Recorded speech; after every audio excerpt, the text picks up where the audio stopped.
Hume early modern period का एक British एम्पिरिसिस्ट था जिसका कहना था कि तमाम नॉलेज एक्सपीरियंस से आता है, तमाम नॉलेज का एक ही सोर्स है, वो आपका अपना ज़ाती एक्सपीरियंस है। और यही स्टैंडर्ड वो बड़ा रिगरसली अप्लाई करता था कॉजेशन के सब्जेक्ट पर भी। ह्यूम के मुताबिक हमारे पास कोई भी इनेट आइडियाज़ नहीं होते, ऐसे कोई भी आइडियाज़ नहीं होते जिनको हम लेकर पैदा होते हैं, और पैदाइश के वक्त everyone starts out with a tabula rasa, a clean slate. यहाँ पर ह्यूम का जो सेंट्रल एम्पेरिकल एक्सियम है, it is known as the copy principle, जिसके मुताबिक हमारे दिमाग के तमाम कॉन्सेप्ट्स को हम अल्टीमेटली ट्रेस बैक कर सकते हैं टू सेंसरी इंप्रेशंस। इसकी मिसाल वो देता है कि गोल्ड का आइडिया और एक माउंटेन का आइडिया हमारे दिमाग में एग्जिस्ट करता है, और ये इसीलिए एग्जिस्ट करता है क्योंकि हमने या तो गोल्डन ज्वेलरी देखी होगी या कोई चीज़ देखी होगी जिसमें गोल्ड इन्वॉल्व होगा उसकी कॉम्पोजिशन के अंदर, या फिर हमने लैंडस्केप में माउंटेन्स देखे होंगे, इसलिए हमारे दिमाग में एक आइडिया है of both gold and mountain. ये दोनों आइडियाज़ हैं मेंटल कॉपीज़ उन कॉन्क्रीट एक्सटर्नल एंटिटीज़ के जो हमने अपनी लाइफ में खुद एक्सपीरियंस किए हैं। और हमारे दिमाग के अंदर ये दो सिंपल आइडियाज़ साथ में एसोसिएशन बनाते हैं और ये एक नया एब्स्ट्रैक्ट आइडिया, एक ज़्यादा कॉम्प्लेक्स आइडिया क्रिएट करते हैं। For example the imaginary idea of a golden mountain. और ज़रूरी नहीं है कि ये गोल्डन माउंटेन असल में एग्जिस्ट करता हो, ये इसलिए एग्जिस्ट करता है हमारे दिमाग में एज एन आइडिया क्योंकि इसके जो सिंपलर कॉन्स्टिट्यूएंट पार्ट्स हैं गोल्डन माउंटेन, उनको हमने अपने एक्सपीरियंस में देखा है। ह्यूम यहाँ पर एक इम्पॉर्टेंट बाइफर्केशन करता है दो ऑब्जेक्ट्स ऑफ नॉलेज के दरमियान। पहला रिलेशंस ऑफ आइडियाज़ और दूसरा मैटर्स ऑफ फैक्ट। इस बाइफर्केशन को हम ह्यूम्स फॉर्क कहते हैं।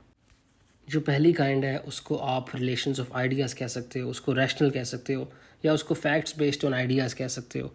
और ये एनालिटिक नेसेसरी स्टेटमेंट्स हैं which are knowable a priori, यानी they are known through reason.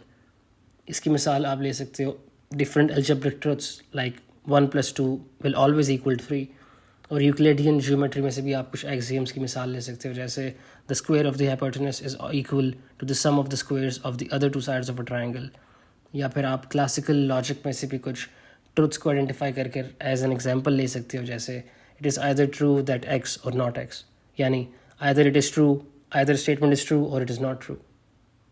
इस तरह के जो प्रोपोजिशंस होते हैं they can be known a priori, they can be known through reason by mere operations of the mind without any reference to the external world. यानी उनकी external world में अगर कोई मिसाल एग्जिस्ट नहीं भी करती है, irrespective of what goes on in the external world, ये statements will continue to be true.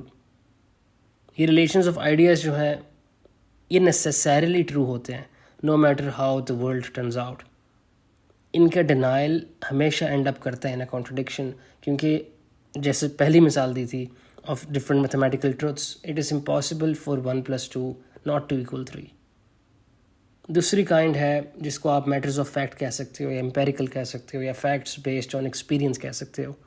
ये वो सिंथेटिक कंटिंजेंट स्टेटमेंट्स हैं which are knowable a posteriori, यानी they are knowable through empirical evidence और योर ओन एक्सपीरियंस। इसकी मिसाल है जैसे the sun is shining today, या फिर पानी 100 डिग्री सेल्सियस पर उबलता है सी लेवल पर, या फिर Japan is the fastest ageing country in the world etcetera. ये एम्पेरिकल प्रोपोजिशंस एक्सपीरियंस पर डिपेंड करती हैं, they are products of experience. और इनको रिलेशंस ऑफ आइडिया से हम इस तरह डिस्टिंग्विश कर सकते हैं कि इनको हम कोहेरेंटली डिनाई कर सकते हैं। It is perfectly conceivable to say that it is not the case that Japan is the fastest ageing country in the world, और आप इसको भी डिनाई कर सकते हो कि no the sun is not shining today. यहाँ पे कोई लॉजिकल कॉन्ट्रडिक्शन नहीं है। देयरफॉर ये पॉसिबल है कि एक मैटर ऑफ फैक्ट या तो ट्रू हो या तो ट्रू ना हो। लॉजिक के पर्सपेक्टिव से matters of fact are not necessarily true.